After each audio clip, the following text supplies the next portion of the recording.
본문의 말씀 마가복음 7장 1절에서 8절 말씀 중심에서 마음을 다하는 섬김이라는 제목으로 함께 말씀을 통해 은혜 나누기를 원합니다. 지난주에는 한적한 곳에서라는 제목으로 예수님께서 제자들도 한적한 곳에 가서 잠깐 쉬어라 라고 하며 쉴 뿐만 아니라 또 먹을 것도 먹을 수 있는 기회, 그래서 쉴 수 있는 시간을 예수님께서 그렇게 허락하신 바가 있습니다. 뿐만 아니라 예수님께서도 제자들과 사람들을 다 떠나보내고 홀로 한적한 곳에, 어쩌면 산 속에 들어가셔서 우리 아버지 하나님을 만나는, 자기를 성찰할 뿐만 아니라 하나님을 만남으로 하나님의 뜻을 재확인하고, 그래서 우리는 자꾸 살아가다 보면은 내 뜻이 앞설 수가 있고 그것이 하나님의 뜻으로 합리할 때가 많은데, 진짜 하나님의 뜻일까 다시 한 번 더 재고해보고 성찰해보고 다시 기도해보고 늘 하나님 앞에 재확인받는 그런 우리의 삶, 예수님이 그렇게 하셨던 것처럼 우리들도 한적한 곳, 우리 하나님과 조용히 만날 수 있는 그런 공간, 그런 시간, 그런 여유들을 우리는 가질 수 있어야 할 것입니다. 여러분들은 하루를 지나시면서 내가 하나님과 1대1로 만날 수 있는 그런 시간이 언제라고 볼 수 있습니까?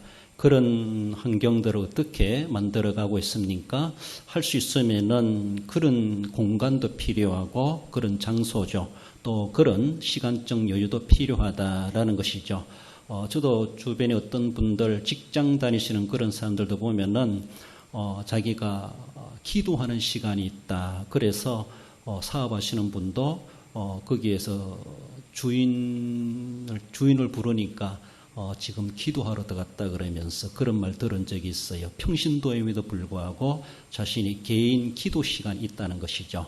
그래서 제자들도 또 유대인들도 시간 맞춰놓고 기도 시간이 있다라고 하는 것처럼 하나님과의 나의 만날 수 있는 그런 정말 조용한 만남의 시간을 가질 수 있다면 얼마나 좋겠는가. 영 시간이 없다라면은 침대 위에서라도 잠자기 전에서라도 우리 주님과의 1대1로 독대하는 그런 시간들, 하루를 돌아보며 또 하나님이 내일도 베푸실 은혜를 소망하며 그렇게 새벽이든 밤이든 우리 하나님 앞에 그런 시간들을 가질 필요가 있다라는 것을 우리는 잘 새겨 가십시다. 예수님이 즐겨 행하신 그런 한적한 시간들이었다. 우리는 예수님이 세우신 그것이 하나의 율법도 계명도 명령도 아니지만은 예수님을 본받아 살아간다라면은 그런 것들을 우리 하나의 문화로 삼고 전통으로 삼는 것도 필요하다라는 것을 생각해 볼 수 있습니다. 필요하기 때문에 예수님도 그렇게 자주 그런 시간들을 가지지 않으셨나라고 볼 수 있습니다. 우리도 그런 것들이 필요하다라는 겁니다. 오늘은 우리가 성경의 말씀에 대해 조금 더 깊이 생각해 볼 때 성경이 가는 만큼 가고 성경이 멈추는 곳을 우리는 멈추어야 된다, 이런 말들을 하기도 하죠. 그렇습니다. 성경보다 앞서갈 필요 없습니다. 그리고 다르게 보면 성경에 없는 것을 더할 필요도 없고 성경에 있는 것을 뺄 필요도 없다. 그래서 가감하지 마라, 이렇게 말하죠. 하나님의 말씀에 대해서 없는 것을 덧붙여 가지고 더하는 자는 하나님이 재앙을 더하시겠다 말씀하십니다. 하나님의 약속의 말씀, 예언의 말씀을 제외시키는 사람은 성경에 기록된 하나님의 영생의 복락, 이런 것들 하나님은 제하여 버리시라고 계시록에서 그렇게 말씀하십니다. 성경도 우리가 함부로 해석하면 안 된다는 거죠.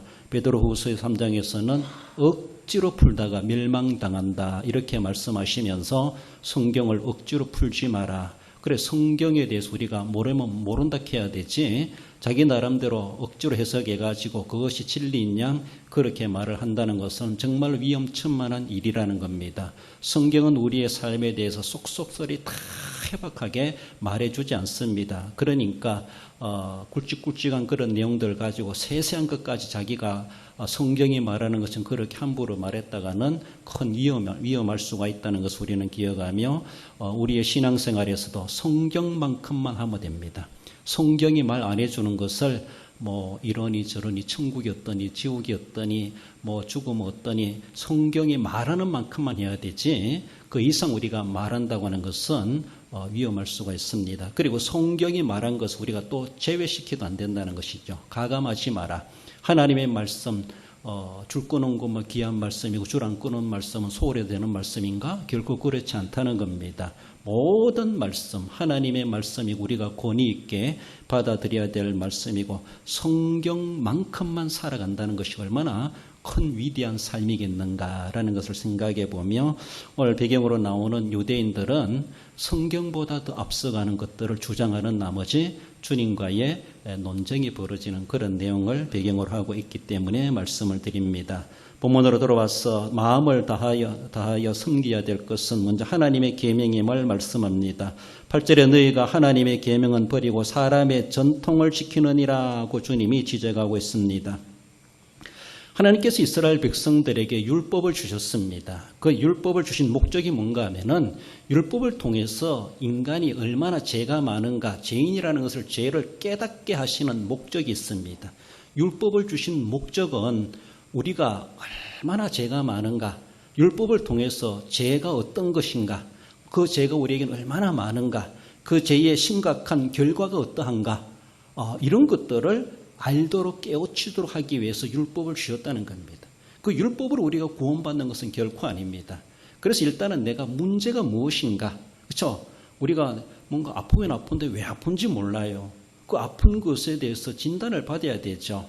그래야지 또 처방이 나오는데 일단 사람들이 죄를 지어놓고도 죄인 줄도 모르고 하나님의 진노를 당할 상황이 있음에도 불구하고 왜 자기들이 하나님 심판을 받아야 되는지도 알지도 못하고 사람들이 살아가지 않겠습니까? 그래서라도 하나님은 너희들이 얼마나 죄를 많이 짓고 사는지, 하나님 앞에 잘못된 일을 살아가고 있는지, 그리고 멸망받을 일을 하고 있는지 그것을 깨우쳐 주시기 위해서 하나님 율법을 주셨다. 율법의 첫 번째 목적이라면 그렇게 말할 수가 있습니다. 그러면 우리가 성경을 읽으면서 성경을 보면서도 하나님의 말씀, 그것을 우리가 제대로 읽어보면서 내 삶은 어떠한가, 하나님의 율법의 말씀대로 살아가고 있는가, 다 살지 못하죠. 그리고 우리는 그 율법대로 완벽하게 다 해내지 못한다는 것을 인간의 한계성을 깨닫는 겁니다. 그게 바로 율법의 목적이죠. 그리고 율법의 크게 두 목적은 인간은 아무리 해도 율법으로 구원받을 수 없다는 것을 알고 그 율법을 이루실 하나님이 약속하신 그리스도를 소망케 하게 하는 겁니다. 그리스도를 소망케 하는 겁니다. 그러므로 율법의 조항에 대해서 어느 누구도 다 지켜가지고 행위로 구원받을 사람은 아무도 없습니다. 그래서 언약적인 모습에서 행위 언약에 인간은 실패했습니다. 행함으로 구원받을 사람은 아무도 없다는 것이죠. 그러나 그 율법을 다 이루실 분을 하나님은 약속하시죠. 너희들이 지키지 못함으로 그 죄 때문에 멸망받을 수밖에 없는데, 그래 멸망받도록 하나 내버려 두지 아니하시고 그에 대한 대책을 세워주셨는데, 그래서 그리스도를 보내주겠다. 그 메시아를 기다리라. 메시아가 오면은 너희들이 지키지 못한 율법을 다 이루고 너희들을 그 율법 아래에 있는 모든 죄인으로 칭하는 그 모든 것의 죄를 우리를 위해서 다 대속해 주실 것이다. 대속하실 것이다 라고 율법에 대해서 인간의 한계를 느끼면서 동시에 우리는 소망이 있구나. 우리가 살 길은 그리스도이구나. 하나님이 보내신 그리스도 오시면 우리는 다 해결받는다. 우리 힘으로는 안 되지만은 하나님이 보내신 그리스도로 말미암아 우리는 해결할 수가 있다. 극복해낼 수가 있다. 죽지 않고 멸망당하지 않고 영생을 얻게 될 수 있다. 라는 것에 대해서 율법을 주신 목적이 있다라는 것을 우리는 생각해야 됩니다. 그러므로 다른 이름이 아니고 오직 예수 그리스도죠. 나중에 예수란 이름으로 그리스도를 보내주셨는데 그것만이 오직 하나님이 세우신 유일한 중보자이시요. 수천 년 전부터 유대인들을 통해서 하나님이 계시하신 그 메시아 바로 그리스도, 예수님이 그리스도로 이 땅에 오셨고 우리를 위해서 그 모든 대속의 사역을 완벽하게 이루시고 부활까지 하시면서 그 모든 일을 다 이루신 것을 실제적으로 보여주셨습니다. 그래요. 하나님의 계명을 지키되 마음과 힘과 정성을 다해서 하나님을 사랑하며 섬기라고 그렇게 말씀하죠. 신명기 6장 5절에서도 너는 마음을 다하고 뜻을 다하고 힘을 다하여 내 하나님 여호와를 사랑하라. 사랑하는 그 자체가 계명을 지키는 겁니다. 계명을 지키는 자가 하나님을 사랑하는 자입니다. 사랑하는 자는 계명을 지키게 되어져 있습니다. 우리가 부부간에도 또한 연인관계에서 서로가 사랑하기 때문에 부담스러운 약속이라도 해결해주고 약속을 지켜주지 않습니까? 사랑하니까 힘들지 않습니다. 즐거움을 행할 수가 있습니다. 마음을 다하고 뜻을 다하고 힘을 다할 수 있습니다. 사랑하는 만큼 그렇게 할 수가 있죠. 하나님의 계명에 대해서 우리는 그렇게 부담스럽게 여기지 말고 우리가 할 수 있는 최선을 다해서 하나님을 지극히 사랑하는 마음으로 그 하나님의 율법을 지키며 살아가려고 하는 것이 구약시대 성도들에게 주시는 하나님의 요구였습니다. 그거 다 지킬 수도 없고 지킨다 해도 우리가 아무리 해도 구원받을 수 없지만 그러나 하나님은 그 지키는 삶을 하나님은 백성들에게 요구하셨습니다. 완벽하게 지키지도 못하지만은 그러나 그렇게 이스라엘 백성들은 율법을 지키려고 몸부림치며 율법의 말씀대로 살아가야만 했다라는 겁니다. 하나님의 계명에 대해서 마음을 다하라. 이 마음을 레바브란 그런 단어인데 우리의 지정의 전인격적이다 이렇게 말하죠. 그렇습니다. 인간의 내적, 정신적 본질을 가리킨다는 것이죠. 비본질, 거짓되게 위선적으로, 형식적으로, 눈가림으로 이런 것이 결코 아니라는 겁니다. 자신의 본심을 다하는 것. 내부의 인간, 마음과 정신과 이해력과 의지를 다 동원해가지고 그렇게 동원하는 것을 마음을 다한다. 이렇게 표현하는 겁니다. 우리가 예배할 때도 온 마음 다하여 예배하자. 이렇게 말하죠. 하나님 앞에 나와서 예배하는데 남겨둘 이유가 없습니다. 누구를 위해서 남겨둡니까? 예배 마치고 나가서 뭐 해야 되는데 그거 걱정하지 말고 오늘 내가 이 시간 예배하다가 하나님 앞에 부름을 받아도 좋습니다 라고 할 만큼 내 영적 에너지를 다 동원해가지고 하나님 앞에 온 마음 다하여 오늘 말씀처럼 마음과 뜻과 정성을 다하여 힘을 다하여 예배하는 자, 우리 하나님은 그런 자를 찾고 계시다는 것이죠. 우리가 아무리 다해도 숫자적으로 100% 완벽하게 드려질 자 아무도 없지만 그런 우리는 정성을 다 힘을 다하여 우리의 내면을 보신 하나님 앞에 정말로 수치적으로는 완벽하지 못하다 할지라도 그러나 우리 주님은 중심을 보시는 하나님 앞에 그래도 그만하면 됐다 이렇게 인정하실 만큼 주님 앞에 인색함이 없이 아낌없이 우리 몸과 마음과 정성을 다해 지정의 전인격적으로 하나님 앞에 예배하는 자, 그 계명을 지켜 살아가는 우리의 삶이 되어야 될 것을 말씀합니다. 마음 남겨두지 말고 그래서 전인격적으로 정말로 본심을 다해서 본질적으로 하나님 앞에 계명을 지키며 계명대로 하나님 앞에 예배하는 우리의 삶이 되어야 할 것입니다. 나아가서 마음을 다해 섬겨야 될 것은 장로들의 전통임을 또한 말씀합니다. 5절에 보면 이에 바리새인들과 서기관들이 예수께 묻되 어찌하여 당신의 제자들은 장로들의 전통을 준행하지 아니하고 부정한 손으로 떡을 먹나이까. 우리가 지지난주도 살펴보았지만 예수님의 소문이 이제 파다하게 널려 퍼졌습니다. 자자하게 되었습니다. 그래서 고관들이랄지라도 누구든지 예수님에 대해서 못 본 사람은 궁금해했고 어떻게 생겼을까? 어떤 사람일까? 소문만 듣는 것이 아니라 직접 만나보고 싶어하는 마음도 그들도 있었을 겁니다. 그렇지 않습니까? 이스라엘 사회에 많은 그런 사람들의 입에 오르내리는 그런 예수님의 이름이 있다는 것이죠. 그리고 많은 군중들이 어쩌면 수천 명까지라도 예수님의 주변에 모여든다는 것이죠. 그렇지 않습니까? 당대 로마에서 바라본다 할지라도 수천 명의 군중이 모였다. 왜 모였지? 뭐 데모하려 그러나? 혁명을 하려 그러나? 뭔가 반역을 일으키려 그러나? 막 이렇게도 볼 수 있는 거예요. 또 종교적인 그런 게 아니고 무폭력 이런 모습에서 이렇게 종교적으로 모였다 할지라도 또 종교 관련된 사람들도 긴장하는 거예요. 우리가 종교적인 모습에서 책임자들인데 저들은 뭐지? 라고 하면서 여러 가지 모습으로 군중들이 많이 모이는 그런 가운데서 예수님은 표적이 될 수밖에 없었다. 그렇게 볼 수가 있습니다. 그렇습니다. 오늘 본문에서도 예루살렘에서 갈릴리까지 찾아왔어요. 예수님의 소문을 듣고 어쩌면 대제사장이 그래서 보낸 것은 아닌가. 가봐라. 사정을 현장에 살펴보아라. 라고 하지 않았겠는가? 그렇게 볼 수가 있죠. 예루살렘에서 파송된 자들이 예수님께 와가시고 군중들 틈바구니에 예수님의 행동 하나, 말 하나를 다 오늘날 그치면 녹음하듯이 그러면서 말꼬리를 잡고 행동꼬리를 잡고 그래가지고 예수님에 대해서 자꾸 비판적으로 부정적으로 보려고 하는 그런 모습들이 본문에서 이제 그렇게 등장하는 내용을 배경으로 하고 있음을 봅니다. 자기보다 잘하는 사람 그렇게 배 아프고 질투납니까? 사람은 털면 먼지 안 날 사람 없다 이렇게 말하죠. 그러니까 저도 설교하면서도 가끔 그래, 이 설교 사람들이 오해할 수 있겠구나. 만약에 대중적으로 방송에 나간다면은 정말 조금 위험한 말들도 내가 하는구나 그걸 느끼기도 해요. 우리는 다 아는 내용이고 그렇게 교회 안에서 하는 말이라고 하지만 일반 사회 사람들이 들어볼 때는 상당히 좀 날카롭게 들리는 그런 용어나 그런 말들도 또 그들을 무시하는 그런 모습들을 하지 않겠는가. 저도 제 설교를 제가 다시 동영상으로 들으면서 그걸 느껴보기도 합니다. 조금 대중화된 그런 용어들을 사용하고 예수님 안 믿는 교회 바뀌는 사람들도 존중하는 그런 모습에서 해야 될 그런 내용이기도 함에도 불구하고 어쩌면 그런 사람들은 영적 세계를 모르는 그런 것들로 속된 말로 너무 우리와 뭔가 다른 인간인 것처럼 그렇게 취급되게 하는 그런 말들을 제가 하고 있구나라는 것을 느껴봅니다. 그러니까 그것도요, 말꼬리 잡아가지고 하면요, 얼마든지 사람을 오해하게 만들 수가 있어요.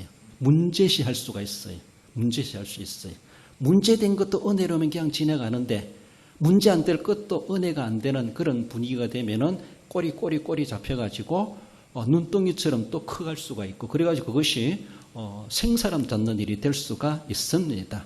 그러니까 오늘 본문에서 예루살렘에서 온 사람들은 생사람 잡으려고 왔어요. 잡으려고 하는 목적을 가지고 찾아왔다는 것이죠. 예수님의 말꼬리를 잡아요.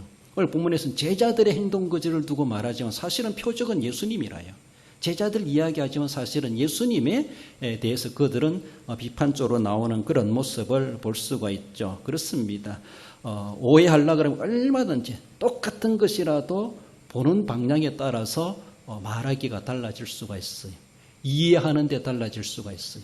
마음 넓게 가지면 아무것도 아닌데 정말 이런 마음 가지고 하면요, 오해할 만하고 정말로 그것이 분쟁의 거리가 될 수도 있다라는 것을 볼 수가 있습니다. 예수님인들 왜 그런 모습들이 없겠습니까? 꼬투리를 잡으려고 오는 사람들, 호시탄탄 노리는 사람들에게 말꼬리나 그리고 행동들이 꼬집히게 될 수가 있다는 것을 볼 수가 있죠. 오늘 본문에서 이 바리새인들은 장로들의 전통에 대해서 그걸 가지고 예수님께 물어온 것이 아니라 비판적으로 예수님의 흠을 잡고자 하는 그런 모습으로 나타났다는 것을 보죠. 전통이라고 하는 것은 유전이나 조상덕부터 구존으로 내려오는 일종의 행위법이라고 그렇게 말을 할 수가 있습니다. 이걸 다른 데서는 유전이다, 전통이다, 여러 가지 말로도 사용하고 있는데 그 말이나 똑같은 단어인데 이렇게도 저렇게도 사용되기도 하는 그런 전통이란 그런 단어, 유전으로 사용되는 그런 단어이기도 합니다. 그런데 장로들의 전통이 무엇인가 하면은 하나님께서는 이스라엘 백성들에게 모세를 통해서 계명을 주셨습니다. 율법을 주셨죠. 모세 오경이 다 율법이라 말할 수 있어요. 창세기부터 신명기까지 5경 5권의 성경이 바로 그들에게는 율법입니다. 근데 그 율법이라고 하는 것은 일상 삶에 있어가지고 세세한 것까지 다 기록되어 있지 않습니다. 그렇지 않습니까? 안식일을 기억하고 너를 거룩하게 지키라. 거룩하게 지키는 것이 어떤 것이냐? 거기에 대해서 이제 랍비들이 거룩하게 지키는 건 이렇게 하는 게 거룩한 것이다. 안식일 날은 발걸음수로 몇 걸음까지 가는 것은 안식일 안 범하는 것이다. 안식일 날에 물건을 들어도 몇 킬로까지 드는 건 괜찮은데 그 이상 들으면 안식일을 범하는 것이다. 이미 안식일을 두고 이야기하는 그런 말이 되는 거예요. 그러니까 율법에는 그 조항조항 다 없습니다. 그러나 이 유대인들 옛날에 그런 어른들이 모세의 오경만 가지고 우리가 어떻게 다 살아갈 수 있느냐. 그리고 또 유대인들의 사고 속에 하나님이 우리에게 주신 것은 모세가 기록으로 남긴 오경만 있는 것이 아니라 모세가 말로 이스라엘 백성들에게 전해준 내용도 있다 이렇게 봅니다. 그걸 구전이라 그럽니다. 모세오경은 기록된 거예요. 성문화된 거예요. 그러나 기록 안 되게 설교하고 말한 내용들도 있다는 겁니다. 기록 다 안 했다는 것이죠. 다 안 됐다는 것이죠. 우리는 기록된 오경만 가지고 있다고 할 수 있지만 유대인들이 생각할 때는 오경만 있는 것이 아니라 모세의 가르침은 모세 오경 이것만이 다가 아니라는 것이죠. 세미한 것까지도 모세가 말했을 것이다 라고 하는 것을 그래서 할아버지가 말하면 아버지가 듣고 아버지가 말하면 아들이 듣고 손자가 듣고 계속 전래 내려오잖아요. 그러니까 그때 모세가 이렇게 말을 했다. 기록 안 됐지만 그런 말들도 있다라고 하는 그것이 이제 구전입니다. 그것이 하나의 전통입니다. 기록되지 않았지만 그렇지 않습니까? 우리가 뭐 세상에 나라의 역사도 다 기록 못하지만은 옛날에 할아버지가 이렇게 말씀하셨다. 그렇습니다. 뭐 책에 안 나온 내용임에도 불구하고 실제 사항을 말로 전해 내려온 그런 내용들이 있습니다. 그것이 바로 전통입니다. 그 전통을 랍비들이 특히 바벨론 포로에 갔다 와가지고 돌아온 백성들에게 말씀을 가르치기 위해서 모세 오경은 오경이라고 있지만은 모세가 이렇게 말씀을 가르친 것도 있다. 이런 구전들을 그들이 집성합니다. 다 수집해가지고 모읍니다. 모아가지고 그래서 그들이 만들었다는 것이 뭐예요? 탈무드. 거기서 탈무드란 말이 나와요. 탈무드는 어떻게 보면요. 기록에 보니까 BC 300년대부터 AD 800년의 사이, 적어도 1100년 동안에 유대인들이 그들이 구전을 집대성해가지고 기록하지 않은 모세 오경 외에 전해 내려온 내용들을 다 모아가지고 만드는 것이 탈무드라는 것이죠. 탈무드라는 말 많이 들어봤죠.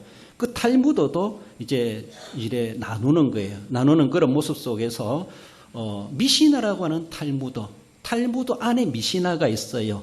반복이란 말은 그거는 율법의 세부 규정을 담은 내용을 미시나라 그럽니다. 탈무드 안에 미시나라는 것이 있어요. 그리고 더 나아가서는 게마라라고 하는 것이 있는데 이것은 율법 규정의 교훈적인데 미시나를 해석해 놓은 격이다. 이렇게 보면 돼요. 주석격이다. 율법의 규정들을 설명해 놓은 내용들이 그래 게마라 이렇게 말을 합니다. 탈무드 안에 이런 두 종류가 있다 이렇게 말합니다. 더 나아가서는 그 탈무드 특징으로 문체적인 면으로 바라볼 때 두 가지로 나누는데 법을 규정하는 할라카라고 하는 그런 게 있대요. 규범이란 의미인데 더 나아가서는 또 우리가 탈무드에 이런 이야기가 있다. 재미난 그런 이야기도 있잖아요. 우화진 것도 있고 이야기, 교훈들 이걸 가리켜서 학가다.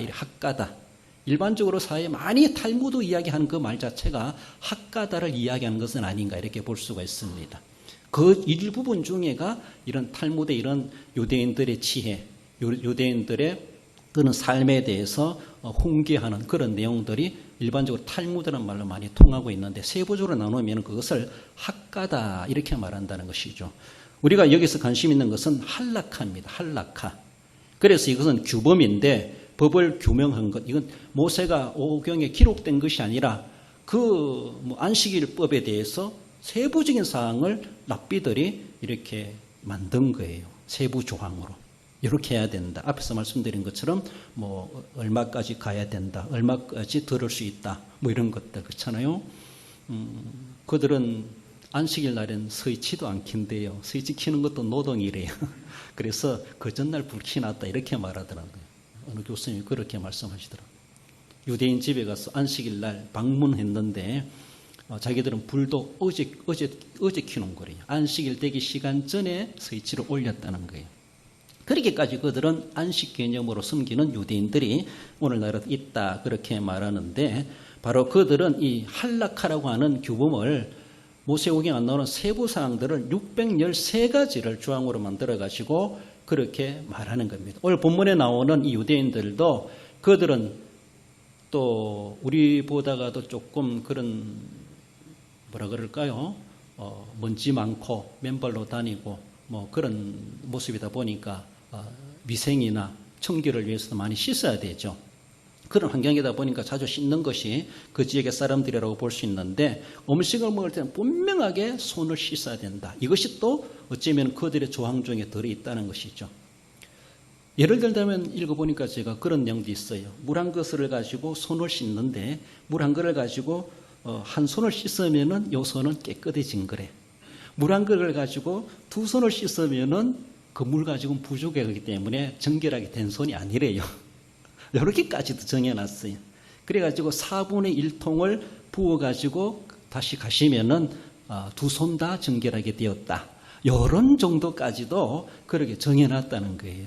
그래서 한 바가지 가지고 한 손은 씻을 수 있지만은 2손은 다 씻는데 양이 부족하다. 뭐 이런 정도로 2손을 다 씻으려고 그러면은 2그릇이 필요하다. 이럴 정도로 그렇게 정결하게 하는 아주 청결을 그들은 그렇게 강조했던 것을 볼 수가 있습니다.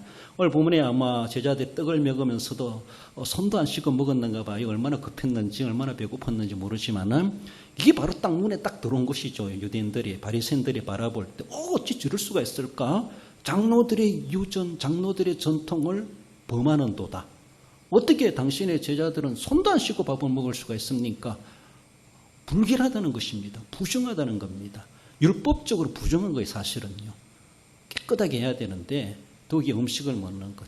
이제 나중에 가면 예수님이 뭐 입에 들어가는 것이 음식이 뭐 그렇고 더 나오는 것이 더 더럽다리까지도 말씀하시는데 오늘 그까지 안 갑니다만은 떡 먹을 때 손을 씻지 아니하나이다 라고 하며 그들이 예수님의 제자들의 꼬투리를 하나 잡았습니다. 그 가지고 이제 예수님한테 계속 비판하며 물고 늘어지려고 하는 그런 모습에서 예수님과 주고받는 그런 내용들이 있기도 했습니다. 여러분들, 장로들의 전통을 우리가 전혀 무시하면 안 됩니다. 얼마 전에 제가 전통을 지키라 이런 설교를 했는데 사도 바울도 그래 말하지 않습니까? 갈라디아서 2장 15절에 그러므로 형제들아 굳건하게 서서 말로나 우리의 편지로 가르침을 받은 전통을 지키라. 모든 것들이 다 기록될 수가 없어요.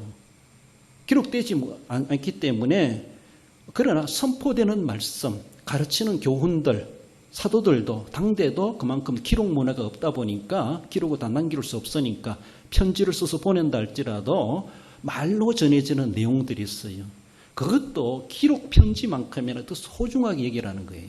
함부로 하지 말라는 겁니다. 다 기록하고 기록을 남길 수가 없지 않습니까? 그러니까 말이 많은 것이지 기록이 많은 것이 아닌 것이죠. 기록된 것보다도 말로 한 것이 수 많을 수가 있어요. 그렇지 않습니까? 우리가 하루 종일 말하는 것을 다 타이핑 쳐가지고 A4용지로 출력한다고 해보세요. 몇 장이 될 겁니다. 일부러 쓰려고 하면 못 쓰게 돼요. 그만큼 우리가 말을 많이 하고 사도들도 복음을 전하고 설교를 하는 그런 내용에서 다 기록될 수가 없는 겁니다. 그러니까 사도 바울도 편지로나 가르침을 받은 전통을 지키라. 그것도 소중하게 여겨야 된다. 그러나 중요한 것은 본질을 벗어난 비본질을 본질처럼 여기는 오늘 본문의 바리새인들, 그것이 예수님 앞에 도리어 지적받는 거예요. 진짜 부정한 것이 무엇인가 이것을 제대로 간파하지 못하고 그저 입술로만 외식적으로만 손만 씻으면 난 이제 깨끗한 사람 되었다 이렇게만 여기는 유대인들에 대해서 예수님이 도리어 반박하면서 도리어 그들의 행동을 예수님이 도리어 비판하는 그런 모습이 나오지 않습니까? 6절에서 8절로 한 읽어봅시다. 이 백성이 입술로는 나를 공경하되 마음은 내게서 멀도다. 사람의 계명으로 교훈을 삼아 가르치니 나를 헛되이 경배하는도다 하였느니라. 너희가 하나님의 계명을 버리고 사람의 전통을 지키느니라. 그렇습니다. 사람의 전통 중요하게 얘기해야 돼요. 그러나 그 전통이라는 것은 하나님의 말씀 안에서 있는 거예요. 하나님이 그래서 앞에서 말씀드린 성경보다 더 앞서가는 게 있어요. 성경은 그렇게까지 말 안 하는데 그렇게까지 성경보다 더 거룩한 것처럼 그것이 더 진리인 것처럼 그래서 진짜 진리는 훼손되어 버리고 가짜 진리가 그게 진짜 진리처럼 드러내는 것이 당대 유대인들의 주장들이었다는 것이 예수님의 지적사항은 그것입니다. 본질은 본질대로 살려야 되는데 도리어 장로들의 전통을 지키려다가 하나님의 계명을 범한다는 겁니다. 어찌된 일입니까? 전통 아무리 다 지켜도 하나님의 계명을 범하면 범법자가 되는 거예요. 하나님 앞에 죄인이 되는 거예요. 그렇습니다. 그러니까 하나님의 말씀하신 그 이상 우리는 할 수 없고 그 이하할 수 없습니다. 하나님의 말씀만큼만 할 수 있어야 돼요. 그러니까 세부적인 사항이 필요하기도 하죠. 우리들도 뭐 성경에 뭐 새벽 기도하라 이런 게 있습니까? 철야 기도하라, 금식 기도하라, 구역 예배하라 이런 게 있습니까? 없어요. 한국교회 전통입니다. 전통이. 선조들부터 해온 교회적인 문화고 교회적인 전통이. 이 전통이 우리에게 필요하니까 우리가 전통을 살려가지고 하는 거예요. 하지만은 성경 안에서 하는 거예요. 성경 방법대로 하는 거예요. 성경을 본질을 무시해버리고 덮어버리고 그것이 더 위대한 것, 더 중요한 것처럼 그걸 더 우선시 여기는 것. 어쩌면은 주일 예배는 사소하게 여기면서 뭐 구역 예배를 더 위대하게 여긴다든가 이런 게 아니잖아요. 그렇잖아요. 자기들의 전통과 유전, 문화, 성경 안에서 나와야 돼요. 성경 안에서. 점검돼야 돼요. 그러니까 실제적으로 본질적인 모습에서 해야 될 일들은 제외시켜버리고 자기들이 만든 것을 가지고 더 중요한 것처럼 하나님이 주신 것처럼 그렇게 여기는 그런 것들이 잘못되었다라는 겁니다. 결코 장로들의 전통을 예수님이 무시하는 게 아닙니다. 그러나 그것이 하나님 말씀 안에서 이루어지는 본질을 살려가는 전통이 되어야 되지 도리어 하나님의 계명보다 전통을 더 앞세우는 그런 모습은 주객이 전도된 그런 모습이다라는 것을 주님 우리에게 말씀하십니다. 정말로 본질이 아닌 걸 가지고 그렇게 논쟁할 필요가 없습니다. 옛날에는 그런 말들이 있어요. 목사님이 축도할 때 손을 각도를 몇 도를 해야 되냐. 바늘 끝에 천사가 얼마나 앉을 수 있겠나. 뭐 이런 거 가지고 논쟁을 했다 그래요. 얼마나 비본질적이고 비생산적인 논쟁을 벌이는지 얼마나 토론할 것도 없는가. 목사 축도의 손 각도가 어떻게 되면 얼마나 벌리든지 각도를 어떻게 하든지 어떤 분은 이렇게 하시더라고요. 하려면 좀 쭉 뻗어가면 얼마나 좋겠나 싶은데 그런 거 본질이 아닌 거 가지고 이러니 저러니 재직회를 하든 당일을 하든 공동회를 하든 정말 중요하지 않은 거 가지고 심각하게 하는 거 보면 정말로 심각하게 해야 될 걸 심각하게 하고 있는가 우리는 생각해야 되는데 진리도 아닌 거 본질도 아닌 거 가지고 그렇게 따져두는 오늘 본문의 유대인들의 그런 모습. 도리어 자기들은 뭔가 꼬투리 잡았다고 생각했는데 도리어 예수님에게 도리어 더 한 대 얻어맞는 그런 모습이 되었던 것을 볼 수가 있습니다. 그렇습니다. 전통은 진리를 보수하고 진리를 전래해주고 진리를 계승하는 데 의미가 있어요. 그것이 전통이 돼야 돼요. 전통은 진리를 지키는 전통이 돼야 돼요. 전통은 진리를 전해주는 전통이 돼야 돼요. 전통은 진리를 그 다음 세대들에게 계승해주는 전통이 돼야 돼요. 진리를 무시해버리고 전통이다라고 생각하면은 진리보다 전통이 우선시 될 수가 없다라는 겁니다. 진리를 살려주는 전통이 돼야 된다는 거예요. 진리를 살려주는.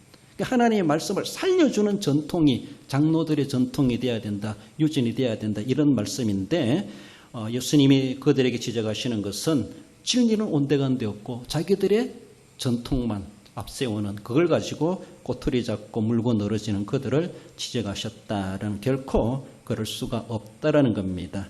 그렇습니다. 하나님 말씀 안에 주어진 장로들의 전통 그 계명을 그것도 계명만큼이나 소중하게 말씀 안에서 지켜가야 될 것을 말씀하고 있습니다. 우리 결론적으로 봅시다. 하나님의 계명보다 변질된 사람의 전통을 앞세움으로 형식적인 경건에 빠지는 일이 생기지 않도록 늘 말씀으로 성찰하여 마음을 다하여 하나님을 섬기는 성도가 됩니다. 그렇습니다. 정말로 나는 중요한 것을 중요하게 여기고 있는가? 별로 중요한 거 아닌 거 가지고 어쩌면 시험 들고 상처받고 그거 가지고 상대방에게 또 시기 질투 말꼬리 잡는 그런 모양새는 없지 아니한가? 본문에 나오는 이런 바리새인들 서기관들 이런 사람들처럼 자기 권위만을 내세우고 정말로 지켜야 될 진짜 진리의 전통을 지켜가지 못하는 것은 아닌가 늘 생각해 보며 우리 하나님 앞에 정말로 본질적으로 우리 하나님의 말씀을 성찰하고 말씀으로 성찰하고 올바르게 새겨져서 마음을 다해서 하나님을 섬겨 살아가시고 하나님 앞에 귀중하게 들어 쓰임 받으시는 우리 성도 모두가 되시기를 주님의 이름으로 축원드립니다.